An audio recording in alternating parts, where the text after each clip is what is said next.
Welcome back to our channel. Today, I'll show you how to create a second Gmail account and add it to your Chrome browser. Let's get started. First, go to Gmail.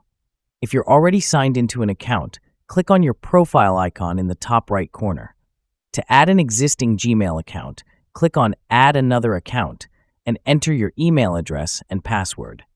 Click Next, and your second Gmail account will be added. If you want to create a new Gmail account, click Create Account instead.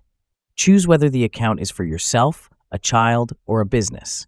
Select For Myself and enter your first name, last name, desired email address, and password. Click Next, then enter your phone number or recovery email for security. Follow the on-screen instructions to complete the setup. Once your new account is created, it will be automatically added to Gmail and Chrome. You can switch between accounts anytime by clicking on your Prowler profile icon and selecting the desired account. That's it. Now you know how to create and add a second Gmail account in Chrome. If this tutorial helped, don't forget to like the video and subscribe for more tech tips.